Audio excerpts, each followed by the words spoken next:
دیکھیں سمپل سی بات ہے، محمد علی جناح نے سیکولر جو تھا ان کا، وہ تو پارٹیشن کے بعد ہی انہوں نے گائیڈ لائن دینی تھی نا پاکستان کو. اس سے پہلے تو ان کے پاس ایسی کوئی گائیڈ لائن وہ کس کو دیتے ہیں؟ اس سے پہلے تو وہ ٹو نیشن تھیوری کے لیے فائٹ کر رہے تھے، ایک الگ ہوم لینڈ کے لیے انہوں نے فائٹ کی ہے. ٹھیک ہے. اچھا یہ بھول جاتے ہیں کہ انہیں یہ سارا اعتراض ہے کہ پاکستان میں، آپ یہ دیکھیں کہ 1937 کے اندر جو کانگریس نے یہاں پر اپنی جو اپنی منسٹریز بنائی ہیں، اس کے اندر انہوں نے خود جسٹیفائی کر دیا، انہوں نے ایک جواز پیدا کر دیے مسلمانوں کے لیے. میں اس سے پہلے پیچھے بھی جا سکتا ہوں. دیکھو ہندی اور اردو کنٹروورسی جو ہے وہ تو 1867 سے غالباً آنورڈ یہ چلی آ رہی ہے. اب پہلا ان کا مطالبہ یہ تھا کہ جی آپ دیونگری جو سکرپٹ ہے اس کے ساتھ ریپلیس کریں جو آپ کا پرشین سکرپٹ ہے اس کو. اچھا اس کے بعد پھر یہ شدی کی موومنٹ شروع کر دیتے ہیں، اور اس میں سپوز اس میں assumption یہ ہے کہ چونکہ ہندوستان کے اندر جتنے بھی مسلمان ہیں وہ سارے کنورٹس ہیں. بس یہ بالکل ہی آئیڈیا غلط ہے، مطلب بالکل یہ رانگ ایزمپشن ہے کہ سارے چونکہ کنورٹس ہیں تو اب چونکہ یہاں سے ان کا رول جو ہے وہ ختم ہو گیا ہے، تو اب ان سب کو واپس ہندوازم کے فولڈ میں واپس آ جانا چاہیے. اس کے بعد 1937 کی جو منسٹریز ہیں 1939 میں، اب مسلمان بچوں کو اگر اسکولوں کے اندر چیتن بھائی اگر ان کو مجبور کیا جائے گا کہ آپ وندے ماترم پڑھیں، اچھا اس بات کا کیا مطلب ہے؟ ٹھیک ہے، وہ آپ نے پھر جو ایجوکیشن سسٹم ایک مسلمان کے ہاتھوں سے ڈیزائن کر کے آپ نے اس کو امپلیمنٹ کرنے کی کوشش کی. مسلمان یہ سمجھتے تھے کہ انہوں نے 1000 سال تک یہاں پر، یہ سادہ سی بات ہے جو آپ نہیں سمجھنا چاہ رہے ہیں، جو آپ کی لیڈرشپ نہیں سمجھنا چاہ رہی. 1000 سال تک یہاں پہ حکومت کی تھی. ان کا کلچر ڈفرینٹ تھا، مسلمانوں اور ہندوؤں کا کلچر ڈفرینٹ تھا، ان کی سویلائزیشن ڈفرینٹ تھی، لینگویج ڈفرینٹ تھی، وے آف لائف ڈفرینٹ تھا، ان کے بلیف سسٹم ڈفرینٹ تھے، ان کے ورشپ جو پلیسز ہیں وہ ڈفرینٹ ہیں. مطلب ان کا بلیف سسٹم سارے کا سارا ڈفرینٹ تھا. دیکھیں ہونا تو یہ چاہیے تھا، اگر آپ مجھ سے پوچھیں، سوری ٹو سے، انگریزوں نے مسلمانوں سے سنیچ کیا تھا تو پھر وہ مسلمانوں کو واپس کرتے نا. لیکن چونکہ اب ایک نیا سسٹم آ رہا تھا، سب مجھے پتا ہے مجھے بات کرنی تھی. اچھا اس کے تحت ایک ڈیموکریٹک سسٹم تھا. برٹش نے یہاں پر جو اپنے ادارے اسٹیبلش کیے تھے انہی اداروں کے حوالے سے انہوں نے ہینڈ اوور کرنا تھا. تو مسلمانوں کو یہ نظر آ رہا تھا کہ وہ ایک مائنورٹی بن کر رہ جائیں گے یہاں پر، ان کا یہاں پہ کلچر جو ہے وہ محفوظ نہیں ہوگا، ان کا ریلیجن محفوظ نہیں ہوگا، ان کا وے آف لائف محفوظ نہیں ہوگا، ان کے پولیٹیکل رائٹس یہاں پہ سیف نہیں ہوں گے. تو اب انہوں نے اس بنیاد، اور پھر ان کا ایکسپیرینس بتا رہا تھا 1857 سے آنورڈ، ان کا یہ ایکسپیرینس بتا رہا تھا کہ ایک مسلسل کوشش جو تھی وہ چل رہی تھی کہ یہاں کے جو مسلمان ہیں ان کو کنورٹ کر دیا جائے ہندوؤں کے اندر. ٹھیک ہے، اور یہاں سے ان کی جو سویلائزیشن ہے، ان کا کلچر ہے، اس کو اریز کر دیا جائے، اس کو ایلیمینیٹ کر دیا جائے. تو یہ وہ خوف تھا جو ایک عام جو ہندوستان کا مسلمان تھا اور جس کو وہ ایکسپریس کر رہے تھے یہاں کی جو محمد علی جناح کی قیادت تھی اور دوسرے مسلمان قیادت تھی، وہ اس خوف کے ساتھ آگے بڑھ رہے تھے. اور وہ یہ چاہتے تھے کہ انگریز جو ہیں وہ یہاں سے جب ہندوستان سے جائیں تو یہاں پر ہم ایک مائنورٹی بن کر ہندوؤں کے انڈر نہ رہ جائیں. ٹھیک ہے، ہمارا یہ حق ہے کہ ہمارا چونکہ کلچر ہی ڈفرینٹ ہے، ہماری سویلائزیشن ہی ڈفرینٹ ہے، تو ہمیں ایک الگ ہوم لینڈ جو ہے وہ ملنا چاہیے. اس کے لیے انہوں نے اسٹرگل کی. جو آخری بات صرف آخری بات، اور اس کے لیے جسٹیفیکیشن جو تھی وہ آپ کی قیادت نے ان کو پرووائڈ کر دی.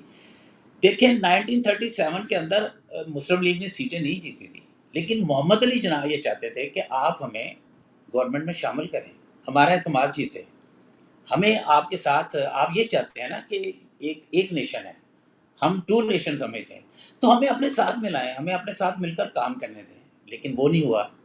1946 کے اندر جو منسٹریز بنی، اور آپ کے علم میں ہی ہوگا، ٹھیک ہے، اس میں آپ نے ابھی راست اقدام کی بات کی، ڈائریکٹ ایکشن کی، قائد اعظم نے تو کیوں کیا تھا؟